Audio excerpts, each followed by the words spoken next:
Hi, everybody. So I didn't start drinking until I turned 21.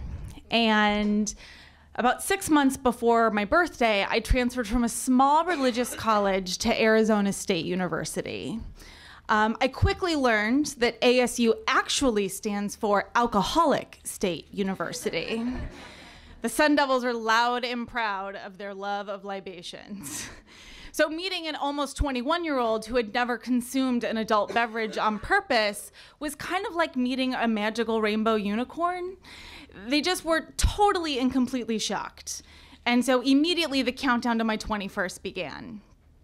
Within a month of being of legal age, I learned that there are a few more perks than just having the ginger gene to be for my Irish heritage. Namely that I could drink more than most dudes double my size. And Arizona State is full of lots of big dudes to beat in drinking contests, so I was in the right place. Even though I was a newbie, I went straight to the top shelf liquor, and lots of it. It wasn't one shot, it was 10, followed by a martini, then a mind eraser, then a gin and tonic, then another mind eraser, and so on. And for those of you that don't know, a mind eraser is an actual drink. They fill a rocks glass with vodka, float a little Kahlua on the top with a splash of soda. Then the goal of it is to suck it in a straw as fast as you can to beat the person next to you. I was unbeatable. People were fascinated by this. I was the girl that bought everybody around in the bar with her rent money. It was a real good time. My drunken shenanigans became stories that my friends would tell at dinner parties over and over again. Their favorite one to tell starts with a bottle of red wine in lieu of dinner.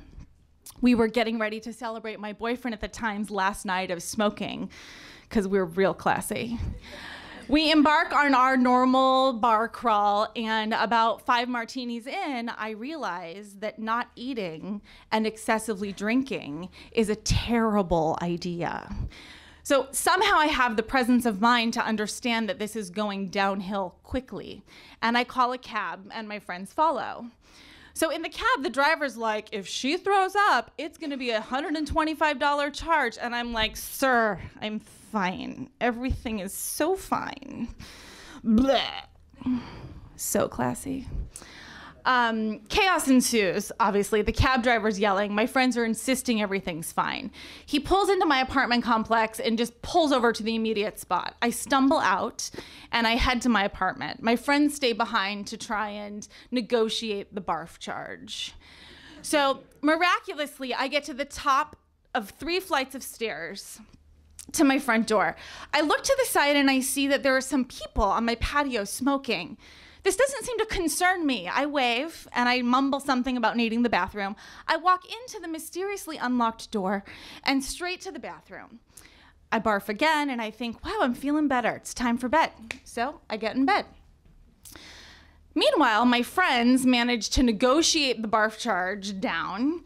They pay the guy and then they go to my apartment, to which they find is mysteriously empty. And my boyfriend is a little concerned and confused. And so he starts wandering through my apartment complex. At this point, he's chain smoking, okay? So he's wondering how he's gonna find me, and he hears somewhere deep in the night, "Who lost a drunk girl? Did anybody lose a drunk girl?" And just like that, I was found. These stories kept piling up, and my friends loved to tell them. But in each story, there was this untold moment where I would experience this wave of anxiety and regret the next morning.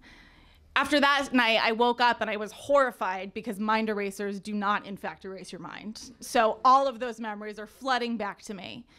And honestly, if I'd sat in those moments where I felt really uncomfortable, I might have realized that there was something really wrong.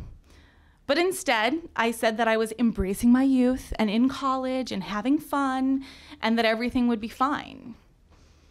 Years later, those moments kept piling up and they eventually became undeniable. I found myself sitting in a psychiatrist's office taking some tests to see if I was in fact actually crazy. This might be a huge surprise, but I am.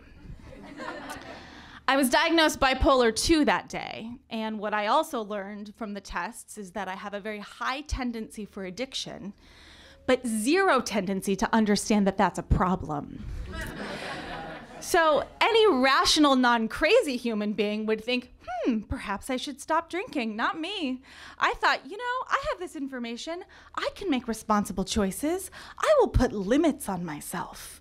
That's totally gonna work. So another year passes, and spoiler alert, the limits don't work.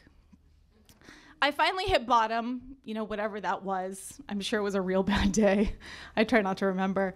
And I realized that I really have to stop. The idea of going to rehab, however, was horribly depressing for me. I mean, I was fun and fabulous. Rehab is not fun and fabulous.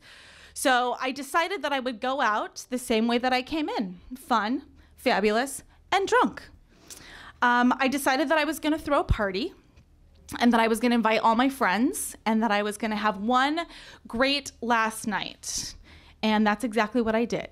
I picked a theme. It was called the Bender Bash. It had a tagline, because rehab is so lengthy and so tiresome.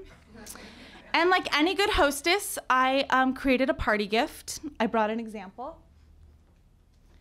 When I tell this story, I often have to show this because people don't believe that I really did this. I had commemorative shot glasses made. There's a cartoon martini with some olives in it, because those were my favorite. A beer mug, because that's fun, and a little wine glass, and it says Bender Bash 2005, because rehab can be so lengthy and tiresome. Real thing, it happened. Over 100 of my friends came. We took over this bar, and they took this very seriously. There was no drink that went undrank, okay? It was mind erasers with my brother, who is here. You can ask him about it later. Martinis with my besties, and then my signature shot, the redheaded slut, with my mother, because I am always keeping it classy. The night was amazing. We drank and drank and drank and drank and drank, and then I was done. The next morning I woke up and I didn't really feel anxiety or regret. It was kind of a weird feeling. I felt a little bit of relief. I was also really afraid. I was terrified of being boring, of not being fun and fabulous. I didn't know if the Bender Bash was gonna even work. I mean, who's like, I'm gonna quit drinking by drinking a ton of alcohol? Not very many people, to my knowledge. I don't think that is a really regular thing, but I had hope. And what I did know is that I had friends and family who loved and supported me. And I felt like the possibilities in the future were bright. And at that point, that was all I could ask for. That night was 10 years ago. And since then, I've realized that the fun, fabulous part of me actually had nothing to do with mind erasers. It was actually been a part of me my entire life. So I guess for me, that's really what the life lesson is. When in doubt, trust yourself, be true to who you are, and throw a fabulous party. Thanks.